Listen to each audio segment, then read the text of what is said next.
Vamos lá. Vamos retomar aquilo que a gente estava falando na semana passada. Na verdade, a gente vai terminar esse tema. Hoje o livro que eu quero mostrar é esse aqui, Por que Sou Católico. Estou mostrando esse livro porque primeiro que a gente vai usar um pouco desse livro aqui no nosso encontro hoje. E ele é um resumo do que nós falamos no nosso encontro passado, do que nós vamos falar nesse encontro. E tem muitas das coisas que nós vamos falar daqui para adiante, até porque a ideia é que hoje a gente encerre esse pilar, esses três pilares da igreja, e aí a gente vai entrar no conhecimento propriamente dito, nas verdades de fé propriamente dito, começando a estudar o credo. A gente vai destrinchar a oração do credo a partir do próximo encontro, se Deus quiser a gente já consegue fazer semana que vem, para destrinchar palavra por palavra e entender cada um daqueles 12 artigos que estão presentes naquela oração. Por que aquela oração é tão importante? Por que ela está no centro da Santa Missa? E por que ela reúne e resume as principais verdades de fé da nossa igreja? Eu queria começar lendo um trechinho aqui do Evangelho de São Mateus, porque ele vai ser a base introdutória do que a gente vai falar hoje, que é Mateus no capítulo 7, os versículos de 24 a 27. Essa aqui é a parábola que Jesus conta da casa construída na rocha e a casa construída na areia. 3 versículos aqui. Jesus diz o seguinte: assim, todo aquele que ouve essas minhas palavras e as põe em prática será comparado ao homem sensato que a construiu sua casa sobre a rocha. Caiu a chuva, vieram as enxurradas, sopraram os ventos e deram contra aquela casa, mas ela não caiu, porque ela estava alicerçada na rocha. Por outro lado, todo aquele que ouve minhas palavras, mas não as pratica, será comparado ao homem insensato que construiu a sua casa sobre a areia. Por que eu quis começar com isso aqui? Esse livro é até interessante, o título dele é muito sugestivo, né? Por que sou católico? Acho que muitos católicos nunca se fizeram essa pergunta. Por que eu sou católico? A gente vai ouvir com certeza muitas respostas, e a minha inicial com certeza é essa. Porque a minha mãe mandou, porque o meu pai mandou, porque o meu pai me arrastava para a igreja, porque minha mãe me arrastava para a igreja. Ou uma variação dessa resposta é: porque a minha esposa é e ela me obriga a ir na missa, então eu sou. Ou, porque eu sou batizado e eu sou católico. Eu católico, a gente chama de católico de BGE, né? Foi batizado na igreja católica, mas ele se auto-intitula católico não praticante, né? Não é católico, né? Mas enfim. Mas mesmo aquele que é católico, o que pratica, que vai à missa todo domingo, se você fizer essa pergunta, ele vai falar: porque a minha mãe fez eu ser, ou alguma pessoa fez eu ser. Só que, infelizmente, isso não sustenta a nossa fé.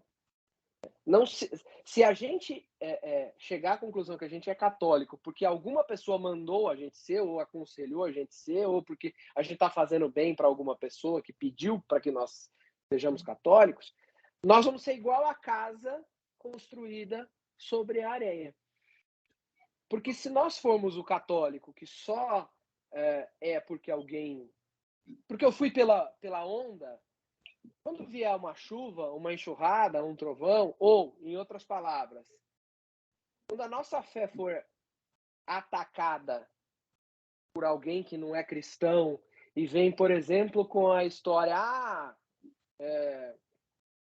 esse Jesus aí que você acredita, ele não existe. Isso aí é uma história, uma lenda que foi criada lá há 2000 anos e vocês acreditam que é verdade.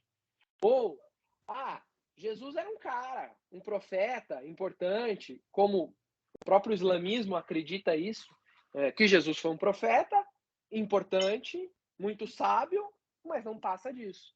Que essa história de que Jesus é Deus foi uma invenção da igreja no século V. Se a gente não tem o conhecimento, se a gente não tem a casa construída sobre a rocha, a gente pode ser pego desprevenido e muitas vezes dá aquela esmorecida, fala: mas será que é isso mesmo?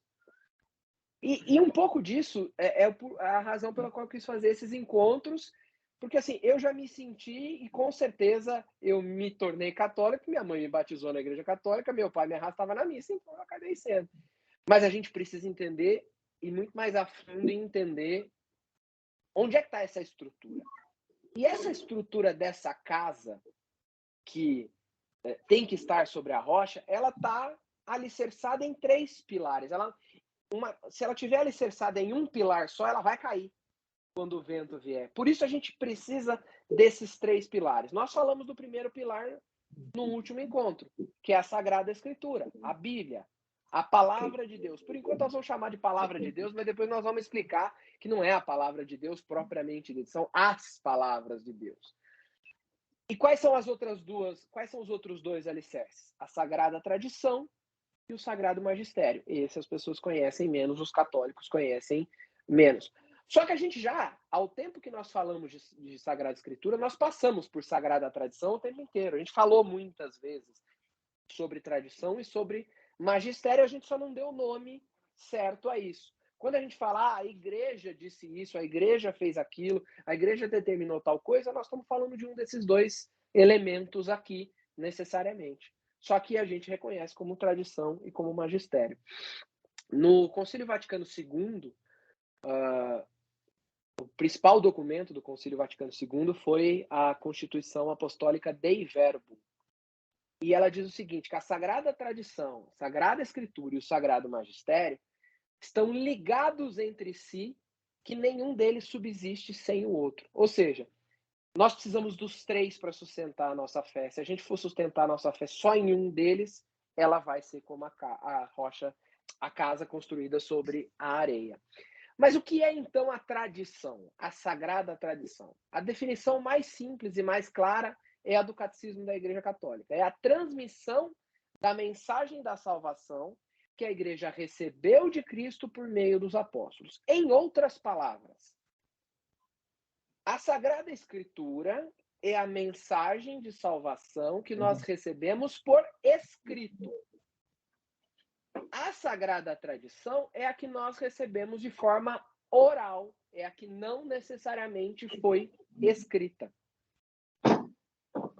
Ou seja, a mensagem, então, que está na Bíblia, ela contém toda a verdade de Cristo? Toda a verdade da nossa fé? Não. Tudo que está escrito na Bíblia é verdade. É a verdade de Deus, é a palavra de Deus. Só que nem todas as verdades que nos foi dado a conhecer estão escritas necessariamente na Sagrada Escritura. E aí a gente confronta com uma das 5 solas da Reforma Protestante, ou da Revolução Protestante, que é a sola Escritura. A Reforma Protestante, lá no século XVI, vem com 5 enunciados, vamos dizer assim. Um deles é o sola Escritura, onde eles acreditavam, e eles ratificam isso, que toda a verdade de fé está contida na Bíblia. Que tudo o que é revelação de Deus está entre essas 2 capas. E que nada que não esteja aqui pode ser levado como revelação divina. E aí a gente choca nessa realidade, porque essa não é a fé da Igreja Católica. Porque, dentre outras coisas, a mensagem oral, falada, muitas vezes deu origem à própria Bíblia. Se a gente for lá, por exemplo, na carta que São Paulo escreve aos Tessalonicenses, na segunda carta, no capítulo 2, versículo 15, ele diz o seguinte: portanto, irmãos, ficai firmes e conservai as tradições que vos ensinamos, seja por palavra, seja por epístola nossa. Ou seja, São Paulo está dizendo aqui à comunidade de Tessalônica que, olha, o que nós ensinamos, que é a mensagem de Jesus, nós ensinamos de 2 formas. Ou nós escrevemos nas cartas, que é a própria segunda carta, que está na Sagrada Escritura, ou nós falamos. Isso significa que nem tudo que foi mensagem de Jesus aos seus discípulos, aos seus seguidores, foi escrito na Bíblia. muitas coisas foram passadas oralmente, e São Paulo está dizendo aqui: conservai as tradições que vos ensinamos, seja por palavra, seja por epístola nossa, ou seja por carta. Então, São Paulo mostra essa importância dessa tradição oral. E a gente percebe mais claramente que sem essa tradição oral, sem a mensagem que foi passada oralmente e não escrita, nem isso aqui estaria escrito. Por quê? Olha como é que começa o Evangelho de São Lucas.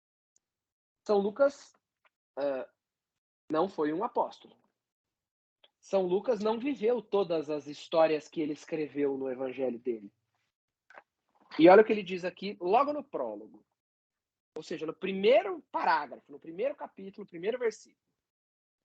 Visto que muitos já tentaram compor uma narração dos fatos que se cumpriram entre nós, conforme nos transmitiram os que desde o princípio foram testemunhas oculares e ministros da palavra, a mim também pareceu conveniente, após acurada investigação de tudo desde o princípio, escrever-te de modo ordenado, ilustre Teófilo, para que verifiques a solidez dos ensinamentos que recebeste. Tem muita informação interessante aqui nesse primeiro parágrafo. Visto que muitos tentaram compor uma narração dos fatos, ou seja, ele já está revelando aqui que não foi só ele e nem só os outros 3 evangelistas que tentaram escrever evangelhos sobre a história de Jesus. Conforme nos transmitiram os que desde o princípio foram testemunhas oculares e ministros da palavra. Ou seja, ele está revelando aqui que muito do que ele escreveu aqui é tradição oral, história que ele ouviu e escreveu, ele não viveu, né? Mais que isso, ele diz: a mim me pareceu também conveniente, após a acurada investigação de tudo que desde o princípio, para que verifiques a solidez dos ensinamentos que recebeste. São Lucas diz a tradição. Por que diz a tradição? Porque quem conheceu São Lucas contou para o seu discípulo, que contou para o seu discípulo, que contou para alguém que um dia escreveu esse relato. Era um médico. Então, São Lucas, não é à toa que o dia de São Lucas é o dia do médico. Né? São Lucas tinha, na sua essência, a pesquisa científica.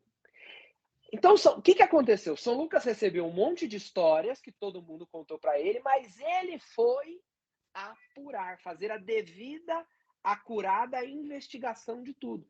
Ou seja, para escrever aqui só o que de fato parecia verdade. Mas então ele saiu ouvindo o que as pessoas contaram oralmente para ele. E a gente acredita também, a própria tradição conta, que uma das principais fontes, depois de ouvir essas várias histórias, ele foi conversar com Nossa Senhora e com parentes de Nossa Senhora para bater se a história é verdadeira. Mas muito com Maria. Tanto que o Evangelho de São Lucas ele traz alguns fatos relativos a Nossa Senhora que só São Lucas traz. Só São Lucas conta. Então, por informação vinda da tradição e por essa análise, imagina-se que ele colheu isso de Maria. E por várias vezes, São Lucas diz o seguinte: e Maria guardava isso no seu coração.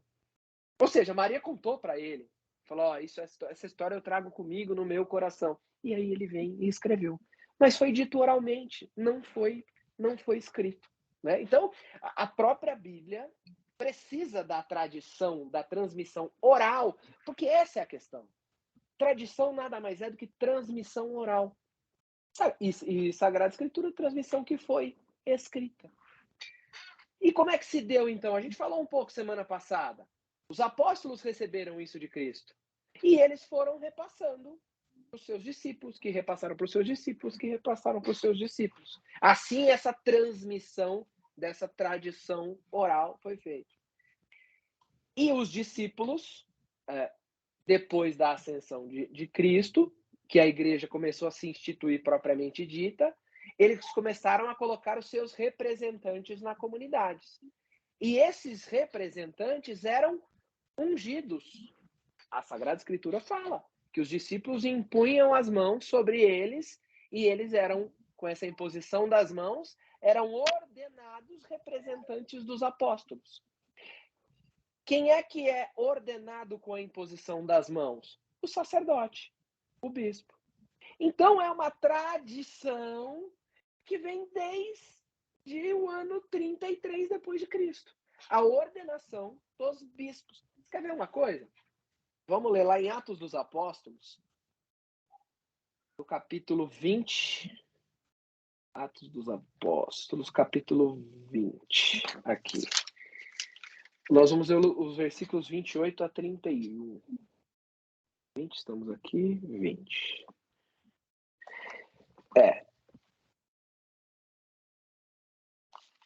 Aqui. Estai atentos a vós mesmos e a todo o rebanho. Nele o Espírito Santo vos constituiu pastores para apacentar a igreja de Deus, que ele adquiriu para si pelo sangue do seu próprio Filho.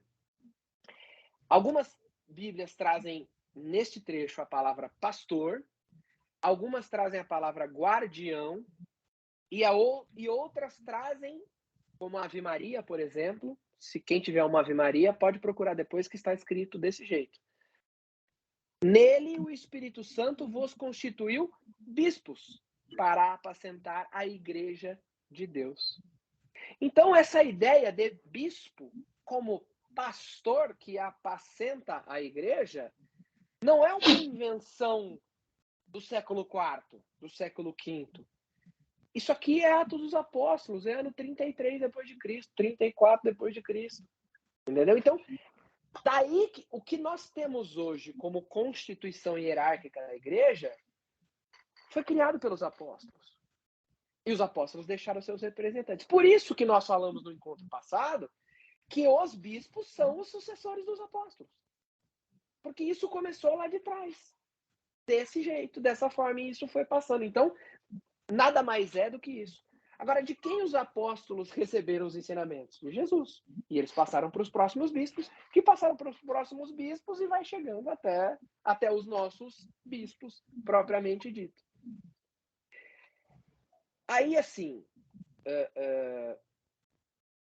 como é que a gente pode entender essa transmissão de histórias? A gente sabe, por exemplo, que em famílias as histórias são passadas. Por exemplo, eu não vi que o tio Zeca brigava de faca no bar. Mas eu sei, porque a minha mãe me contou. E eu vou contar pro Luca.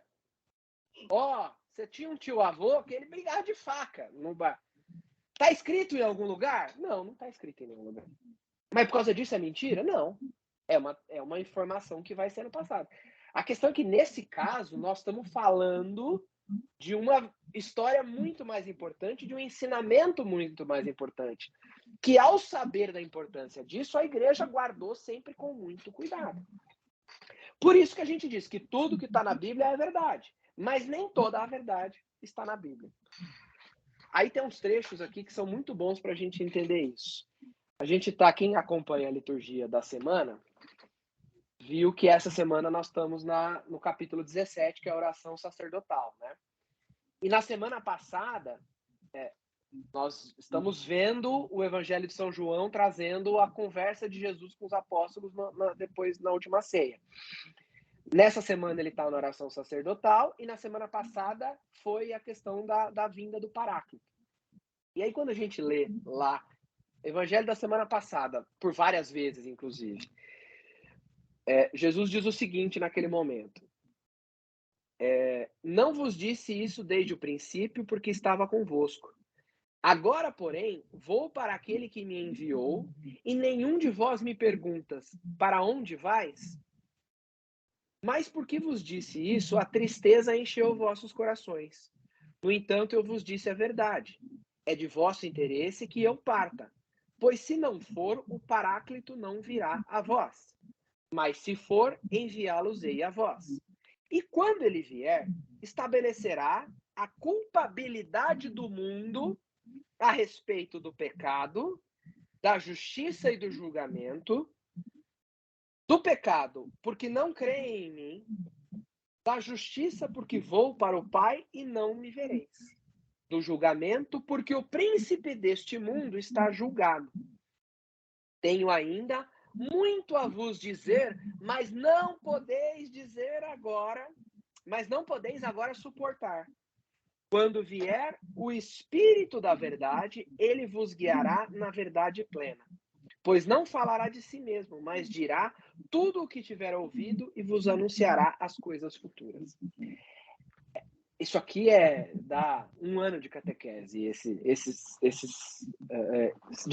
versículos aqui. Mas o que a gente precisa extrair daqui? Então Jesus está dizendo o seguinte: eu vou e o Paráclito virá a vós. Nesse trecho não, mas num outro trecho ele fala de novo do Paráclito e ele fala que é o outro Paráclito.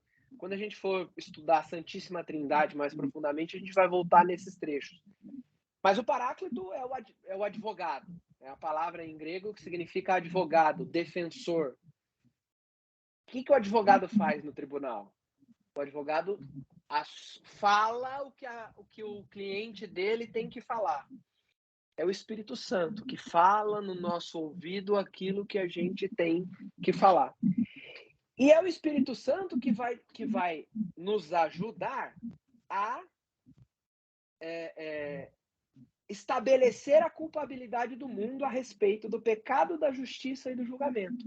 Ou seja, não é mais só o que Jesus deixou para os seus discípulos, para os seus apóstolos principalmente. É o que o Paráclito ainda vai trazer. Tenho muito ainda que vos dizer, mas não podeis suportar agora. Então, as verdades que Jesus deixou para os seus apóstolos e, consequentemente, para a igreja, ele deixou enquanto estava em carne e sangue com os apóstolos, mas ele também deixou via Espírito Santo para nós. E esse Espírito Santo, como a gente vê em um outro trecho, ele fala que o Paráclito virá e eu estarei convosco até o fim. Estou convosco. Na verdade, algumas traduções falam estarei, não é certo, né? O certo é estou convosco até o fim. Então, até o fim é até o fim dos tempos. Então, Jesus, por meio do Espírito Santo, continua auxiliando os sucessores dos seus apóstolos a guiar o seu povo, seus discípulos, em direção à verdade. É a igreja. A gente vai ver isso mais detidamente, mas vamos lá no versículo 20. No capítulo 20, no versículo 30. No capítulo 20, no versículo 30, fala assim. Jesus fez ainda, diante de seus discípulos, muitos outros sinais que não se acham escritos nesse livro.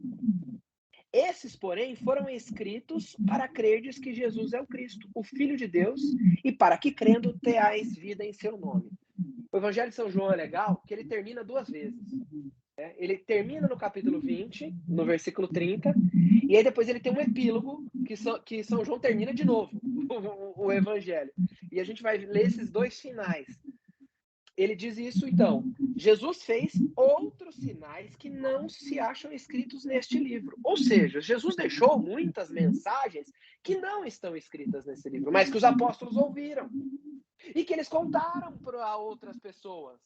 Então a gente não pode dizer que a mensagem de Jesus está circunscrita a só o que foi escrito aqui, porque ele deixou muitas outras mensagens aos seus apóstolos, que, segundo São Paulo disse ali na carta aos Tessalonicenses, foram ditas, foram repassadas.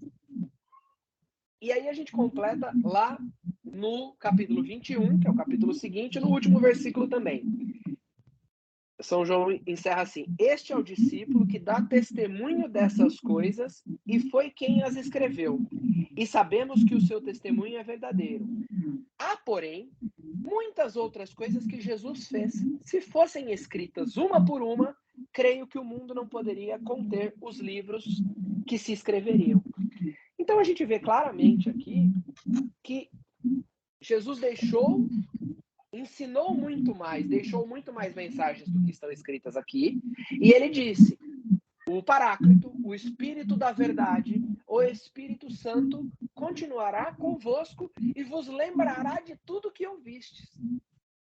Para que eles pudessem, na sequência do ministério deles, ensinar todas essas outras mensagens. E aí, assim, quando a gente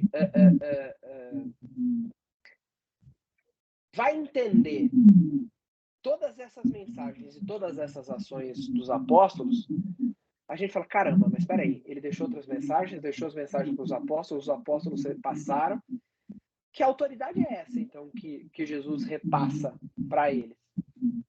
E a gente vê esse repasse de autoridade em vários trechos. Em Lucas, por exemplo, Jesus diz o seguinte no capítulo 10, versículo 16: quem vos ouve, a mim ouve. Quem vos rejeita, a mim rejeita. E quem me rejeita, rejeita aquele que me enviou. No caso, nós estamos falando de Deus. Então, Jesus está instituindo ali sobre os apóstolos que quem ouve os apóstolos ouve a Cristo, quem não ouve os apóstolos não ouve a Cristo. Então, quando a gente vira as costas às mensagens deixadas pelos apóstolos aos seus sucessores, nós estamos virando as costas a Jesus e a quem os enviou. Os Atos dos Apóstolos mostram isso toda hora. Que esse Paráclito, é só ler o livro inteiro. Várias vezes em que os apóstolos vão fazer uma pregação, vão passar o ensinamento, vão dirimir uma dúvida, eles dizem, cheios do... São Lucas, que escreveu Atos dos Apóstolos, diz, cheios do Espírito Santo, os apóstolos disseram isso, aquilo, aquele outro. Cheio do Espírito Santo, São Pedro disse isso, aquilo, aquele outro. É o Paráclito agindo depois da ascensão de Cristo aos céus. Então, eles começam a transmitir esses ensinamentos. Então, assim, essa sagrada tradição, ela não é apenas um conjunto de doutrinas e ensinamentos quaisquer. Ela é uma fonte viva e contínua da mensagem de Cristo, transmitida aos apóstolos e, consequentemente, aos fiéis ao longo, não só da vida dos apóstolos, porque os apóstolos passaram para os discípulos e os ordenaram por consequência, mas ao longo dos séculos, por meio de práticas litúrgicas. Nós vamos ver isso. Quando a gente for estudar missa, vocês vão ficar de cara quando vocês começarem a entender como é que era o rito dos primeiros discípulos de Jesus, depois, obviamente, da ascensão aos céus. O que eles faziam quando eles estavam juntos? Mas não vou antecipar, não, para não dar spoiler. Orações, cânones, culturas e tudo que permeia a igreja. Por exemplo, a oração do credo, que eu falei no começo. A oração do credo não está na Bíblia. Pode vir.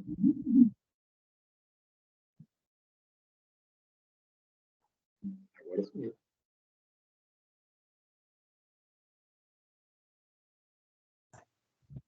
E agora? Parou, Emerson. Nossa. Voltou. Voltei. Voltou. Eu tô com problema na minha internet aqui que não tá fácil.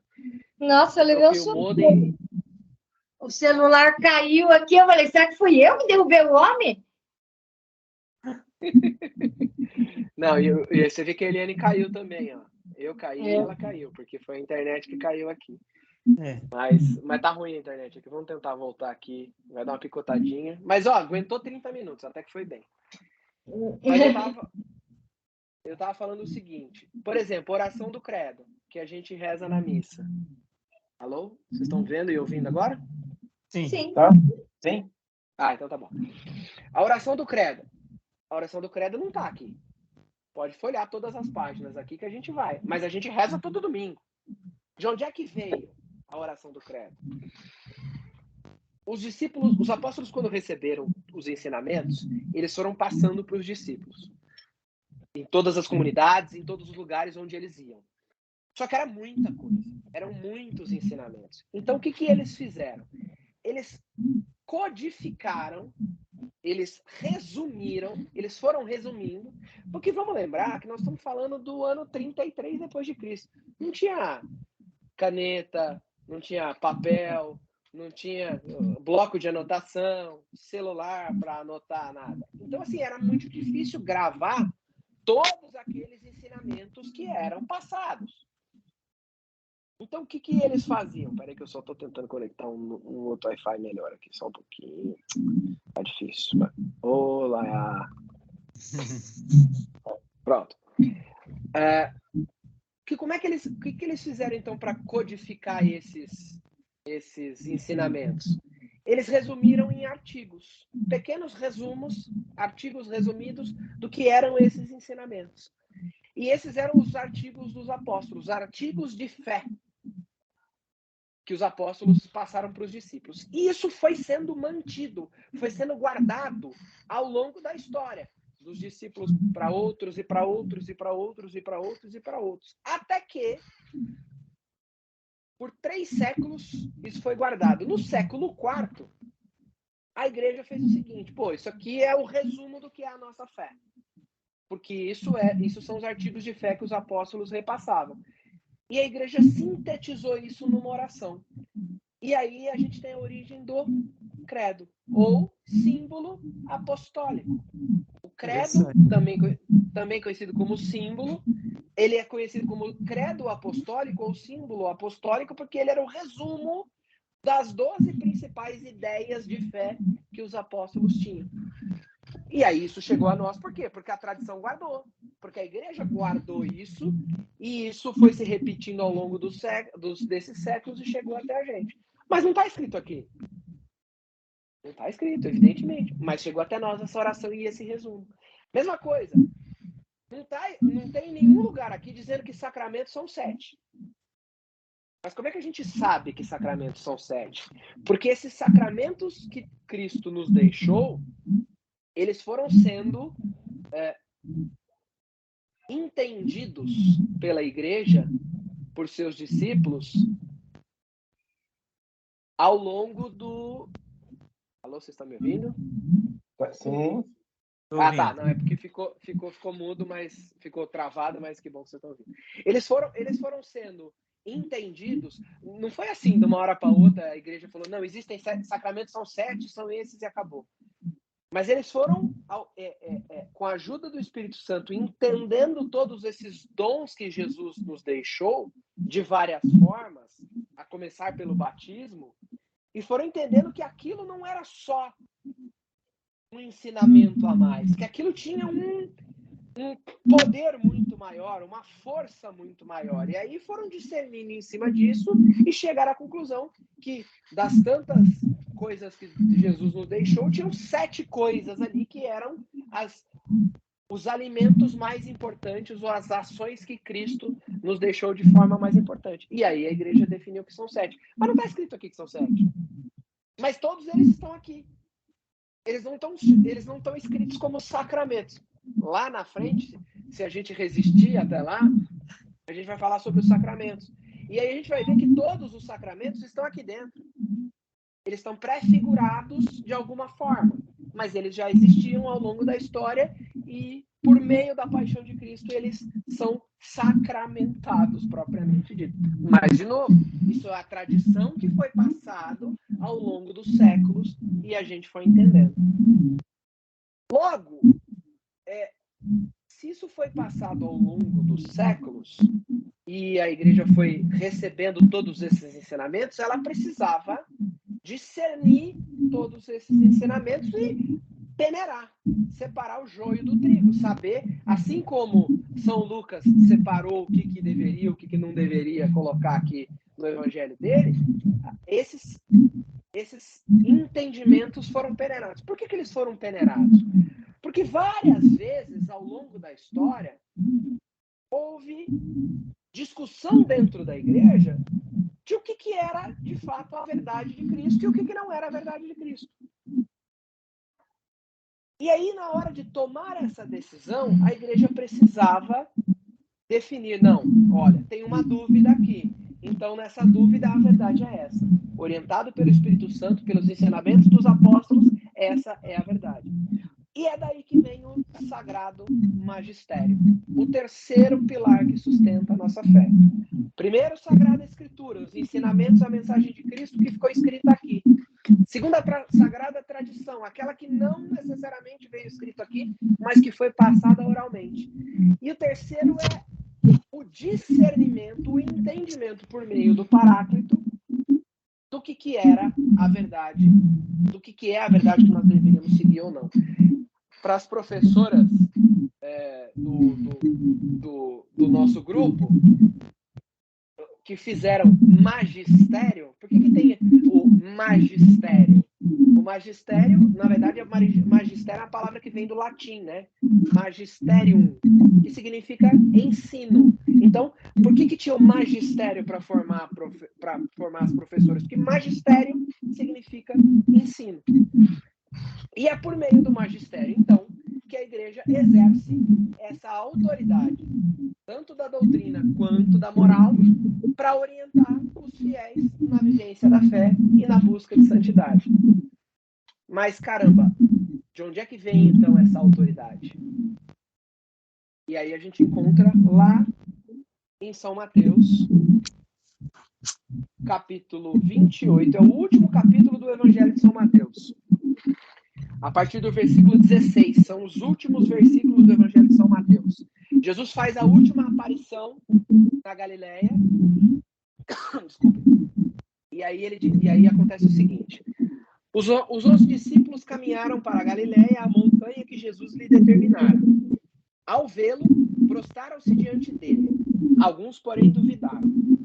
Jesus, aproximando-se deles, falou: todo o poder foi-me dado no céu e sobre a terra.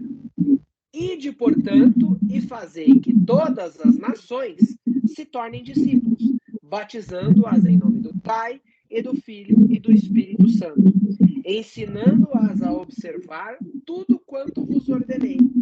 E eis, olha aquela parte que eu falei, e eis que estou convosco todos os dias até a consumação dos séculos. Pergunta, os séculos já estão consumados ou ainda não? Não, né? Nós estamos vivos. Nós estamos vivos, não está consumado ainda. Então, significa que Jesus ainda está conosco, certo? E qual é a missão universal que ele nos deixou?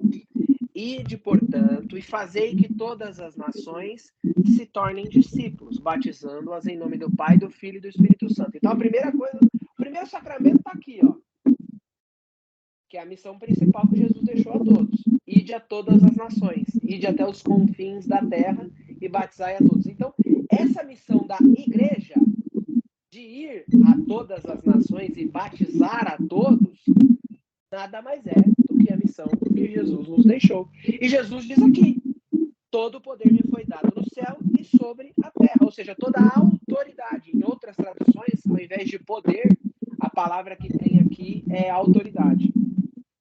Então, toda a autoridade foi me dada no céu e sobre a terra. E Jesus, nesse momento, está passando aos seus apóstolos essa autoridade, para que eles sigam.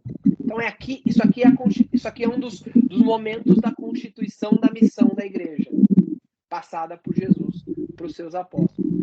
Ou seja, quem atesta, portanto, que tudo é verdade e garante que ela seja preservada e não deturpada, é o magistério.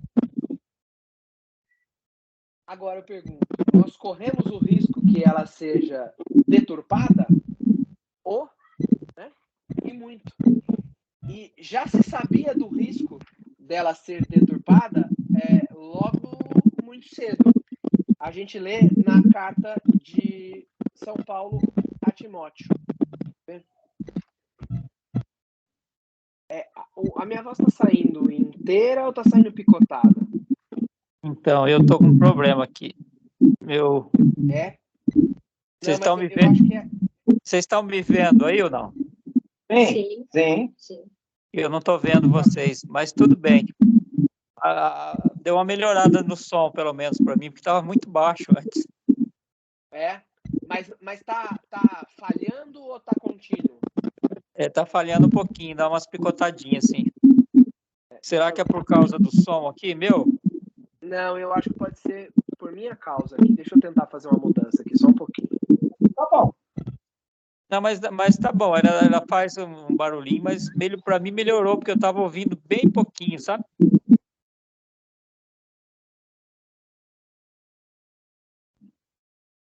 Agora travou, parece.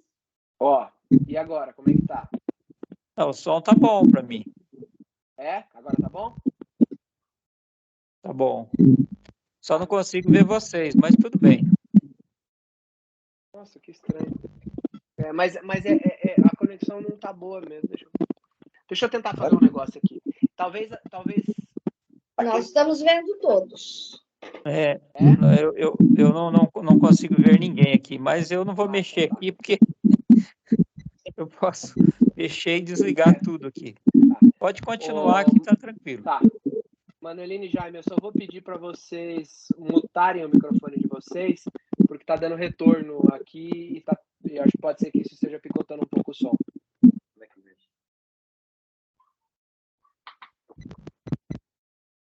Só deixar mudo. Acionar o microfoninho aí. Seguir? Não, peraí. Bate na tela. Vai lá no microfoninho do lado esquerdo que ele vai ficar mudo. Você quer que eu deixe o meu mudo aqui também? Se for melhor pro tio, não tem problema. Não, que para mim tanto faz, mas deixa eu ver. Não, mas o seu não tá dando retorno não, tio. Pode deixar aberto mesmo. Acho que a Manelina foi colocar no mudo e ela caiu. Então tá. Manelina? Que agora travou a imagem dela também. Não, acho que é porque para mim que tá travando aqui. Manelina, só habilita o microfone para falar que você tá ouvindo e muta de volta, por favor. O som para mim agora ficou ótimo aqui, viu? Ficou ótimo? Nossa. Então era por causa do microfone dela que estava aberto. Eu não estava ouvindo quase nada, assim, sabe? Assim, tinha que fazer um esforço para ouvir. Mas agora você... Mas acho que era problema no celular aqui, nosso aqui. Pode ser. Deixa eu ver, ela entrou aqui. Ela saiu e entrou de novo. Boa. Muito bem.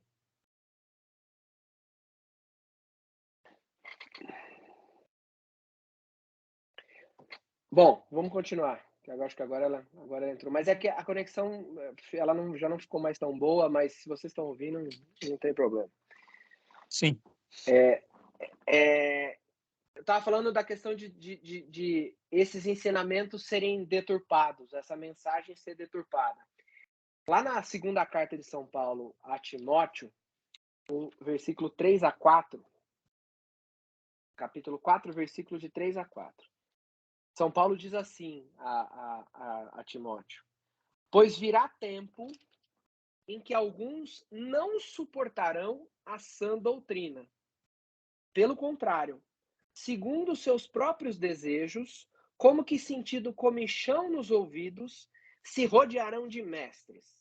Desviarão os ouvidos da verdade, orientando-os para as fábulas. Ou seja, se lá no tempo de Timóteo, que é logo depois de Cristo, já existia o risco da mensagem ser deturpada, você imagina hoje. Né? Você imagina hoje o risco de as pessoas catarem a mensagem de Jesus e deturpar. E acho que é essa a nossa missão como católico, que é buscar a verdade. E onde é que nós encontramos a verdade? Onde é que nós encontramos qual é o caminho a seguir? Se é para a esquerda ou para a direita? Não estou falando de política, gente, pelo amor de Deus. É na igreja.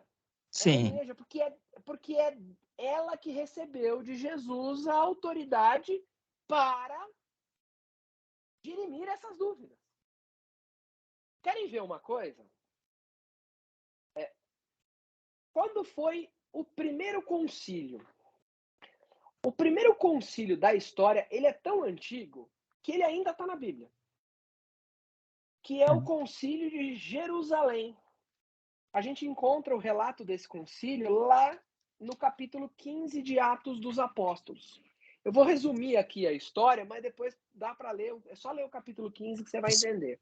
Foi quando isso aí? Que ano? Não tem aí. 33 depois de Cristo. 33 depois de Cristo. É, porque Paulo está em Ah, não, desculpa, não é 33. É mais que isso, porque Paulo está em Antioquia. Exatamente. Tá bem baixinho para nós, não estou conseguindo ouvir quase nada.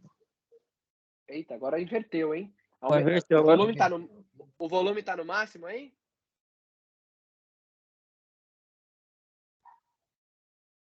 Hein, Manelina? O volume está no máximo? Alô? Manelina? O volume está no máximo aí?